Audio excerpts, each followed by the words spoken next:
పోలవరంలో భారీ అవినీతి జరిగింది.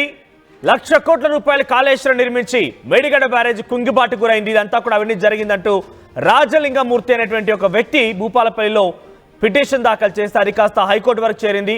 20వ తేదీన హైకోర్టులో మరోసారి కీలక విచారణలో ఉండగానే అనూహ్యంగా రాజలింగమూర్తి హత్య గావించబడ్డాడు. అయితే ఆయన మరణించాడు కూడా.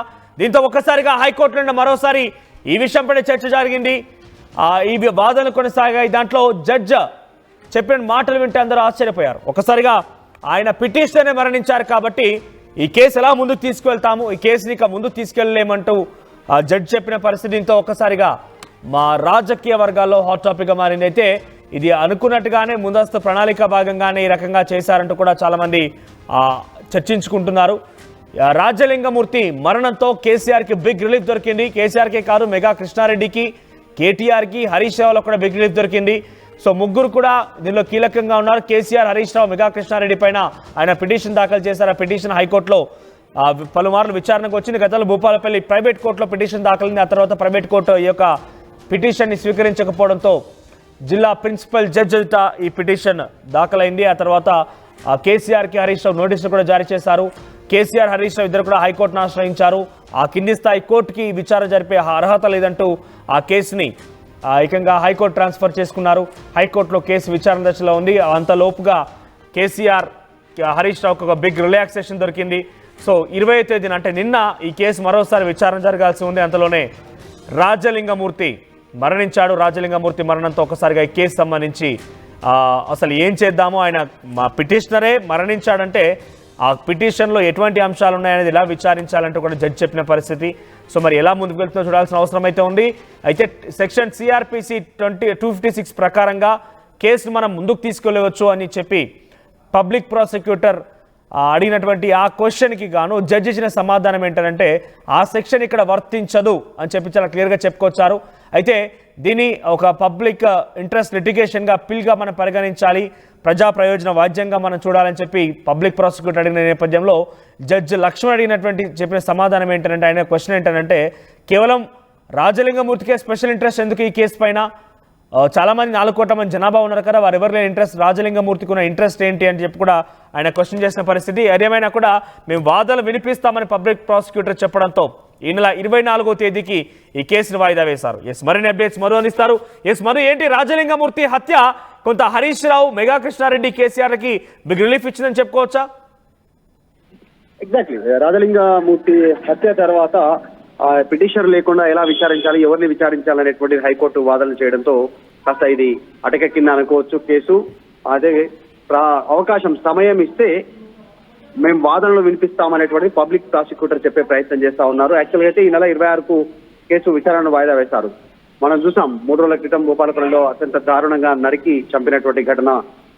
రాజలింగమూర్తికి సంబంధించినటువంటి అంశం పైన వాళ్ళ భార్య, కుటుంబ సభ్యులు, కూతురు ఆరోపణలు చేస్తా ఉన్నారు. అధికార పార్టీకి సంబంధించినటువంటి నాయకుల పేర్లు డైరెక్ట్ గా చెప్పే ప్రయత్నం చేస్తా ఉన్నారు. మరి రాజలింగమూర్తితో ప్రస్తుతం కాళేశ్వరం కేసు అటకెక్కిందని చెప్పవచ్చు. విచారణకు సంబంధించి కాస్త వీరికి ఎవరైతే విచారణను ఎదుర్కొంటున్నారో కేసీఆర్ తో పాటు మరొక 5గురు ఈ కేసులో కాళేశ్వరం అవినీతి ఘటనకు సంబంధించి వాళ్ళందరికీ కాస్త బిగ్ రిలీఫ్ అనేది చూడాలి.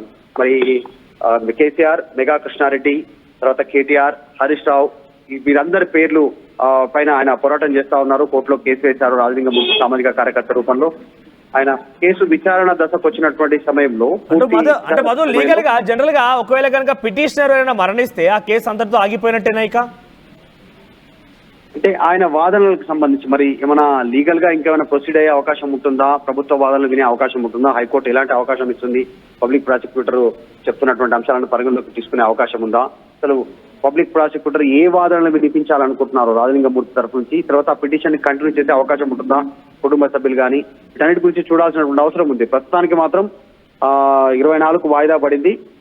కేసు చివరి దశకు వస్తున్నటువంటి సమయంలో పరిమితమై అవకాశం అయితే లేదు. ఈ వార్తతో అంటే ఒక్కసారిగా ఆయన మరణించారు కాబట్టి విచారణ అర్హత లేదు అని చెప్పి కోర్టు చెప్పినటువంటి వ్యాఖ్య చూసిన తర్వాత చాలా మంది కూడా ఇది ముందస్తుగానే బీఆర్ఎస్ పార్టీ, కేసీఆర్, హరీష్ రావులు గమనించారు కాబట్టి వారు చేసిన పన్నాగేమైన ఒక చర్చ కూడా మళ్ళీ మొదలైంది. వారికి ఆల్రెడీ తెలుసు ఈ కేసులో కొంత లీగల్గా ముందుకు వెళ్తే చాలా ఇబ్బంది ఎదురయ్యే అవకాశం ఉంది, రాజలింగమూర్తి వేసిన పిటిషన్ ఏంటో దాంట్లో ఎటువంటి విధంగా పర్యావసనం ఎదుర్కోవాల్సి ఉంటుందని ముందస్తుగా గమనించే ఈ రకమైన నిర్వాకానికి పాల్పడ్డారు అనే ఒక చర్చ జరుగుతోంది. ఇది ఎంతవరకు వాస్తవం అనుకోవాలి? నిజంగానే ఈ చర్చలో ఎంత మేరకు నిజానిజాలు ఉండే అవకాశం ఉంది? నిజంగానే ఇది కోర్టులో పబ్లిక్ ప్రాసిక్యూటర్ ప్రూవ్ చేయగలుగుతారా? ఎగ్జాక్ట్, అంటే పిటిషన్ సంబంధించిన విచారణలో కీలక దశలో ఉన్నటువంటి సమయంలో జరిగినటువంటి హత్య. దీని వెనకాల పొలిటికల్ మోటివ్ ఉంది. ఎవరైతే కాళేశ్వరం అవినీతి ఆరోపణలు ఎదుర్కొంటున్నారో వారి మోటివ్ తోటి హత్య జరిగింది, వారే ఉన్నారు వెనకాల అనేటువంటి కుటుంబ సభ్యులు ఆరోపణ చేస్తా ఉన్నారు. ఇటు అధికార ప్రభుత్వంలో ఉన్నటువంటి కీలక నాయకులు కూడా స్టేట్మెంట్ చేశారు. మనం ఇప్పటికే చూసాం, కోమటిరెడ్డి వెంకటరెడ్డి మంత్రి స్టేట్మెంట్ చేశారు. దీని వెనకాల కేటీఆర్, హరీష్ రావే ఉన్నారు, భూపాలపల్లికి సంబంధించినటువంటి మాజీ ఎమ్మెల్యే గండ్ర వెంకటరమణారెడ్డి ఉన్నారు అనేటువంటి స్టేట్మెంట్ చేశారు. సో ఈ నేపథ్యంలో విచారణలో శిక్ష పడే పరిస్థితులు ఉన్నాయి. దానిని తప్పించుకోవడానికి హత్య రాజకీయాలకు తెరలేపారు అనేటువంటిది స్టేట్మెంట్ చేస్తా ఉన్నారు. రాజలింగమూర్తి మృతితో హైకోర్టు ఎలాంటి నిర్ణయం తీసుకుంటుంది చూడాలి. చాలా స్పష్టంగా చెప్తా ఉంది, పిటిషనర్ లేరు, మేము ఎవరిని విచారించాలి అనేటువంటిది.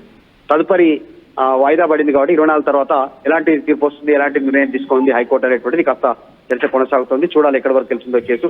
మరి మళ్ళీ విచారణ చేసే అవకాశం ఉంటుందా, కుటుంబ సభ్యుల ద్వారా వివరణ తీసుకొని కానీ, లేకపోతే పబ్లిక్ ప్రాసిక్యూటర్కి సంబంధించి వివరణ కోరే అవకాశం ఉందా తెలియదు. రైట్ మధు. సో మొత్తం మీద రాజలింగమూర్తి మరణం తర్వాత, అంటే ఆయన హత్య చేశారు, ఆయన్ని చాలా మంది నడి రోడ్డు పైన సాయంత్రం సమయంలో ఏదో ద్విచక్ర వాహనం పైన వస్తుంటే అడ్డుకొని విచక్షణరహితంగా కత్తులతో దాడి చేసి చంపేశారు. ఆయన మరణం తర్వాత KCR, Harish Rao, KTR, mega కృష్ణారెడ్డికి big relief దొరికినట్టు అయిన ఎందుకంటే ఆయన వేసిన పిటిషన్ చాలా అటువంటిది. మరి కాళేశ్వరంలో చాలా భారీ ఎత్తున అవినీతి జరిగింది, కాళేశ్వరం ప్రాజెక్టులో అవినీతికి కారణం వీళ్ళే అంటూ కూడా ఆయన పిటిషన్ దాఖలు చేశారు. అది కింది స్థాయి కోర్టులో కొట్టివేయబడింది. హైకోర్టుకు వచ్చింది ఆ కేసు కాస్త.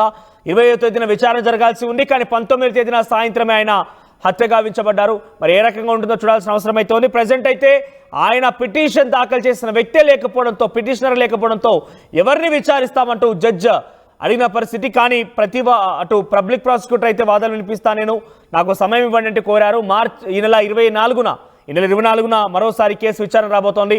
ఏం జరుగుతుందో చూడాల్సిన అవసరం అయితే ఉంది. ఒకసారి ఆ కుటుంబీకులు, రాజలింగమూర్తి కుటుంబీకుల ఆరోపణలు వినండి. ఏకంగా డైరెక్ట్గా కేసీఆర్, కేటీఆర్, హరీష్ రావులే వారి యొక్క ప్రోద్బలంతోనే ఇక్కడి వ్యక్తులు హత్య చేశారు, తన భర్తని లేకుండా చేశారని చెప్పి ఆ భార్య ఆరోపిస్తున్న ఒకసారి మాటలు వినండి.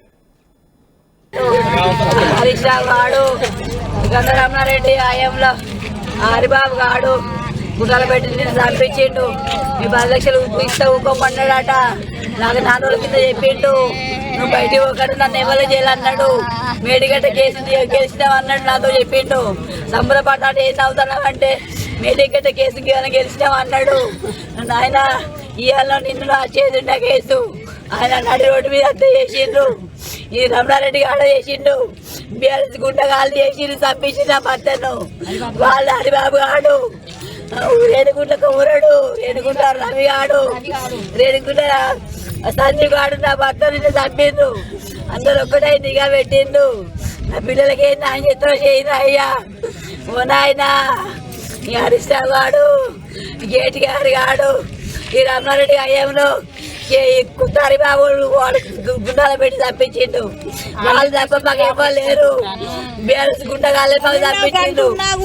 పిల్లల్ని ఆయన మాకు టైం చేయండి అయ్యా. మేడిగడ్డ మీద కేసు వేస్తే గెలిచిందని ప్రశ్నిస్తే చంపిండు. ప్రశ్నించే కొన్ని చంపిస్తారని ఆయన ఎవరికైనా చేసిండా వాళ్ళు భూకంపాలు చేస్తాడు ఆగబట్టినందుకు కేటీఆర్ కి పెట్టిన వీళ్ళ నుంచి గండ్ర నుంచి ఇక్కడ ఉండాలి. ఇక్కడ ఉన్న వాళ్ళకి అసలు ఇక్కడ వాళ్ళకి సీలేదు. వాళ్ళు ఇక్కడ పెట్టించి వాళ్ళంతా ఇట్లా చంపించింది డాడీ.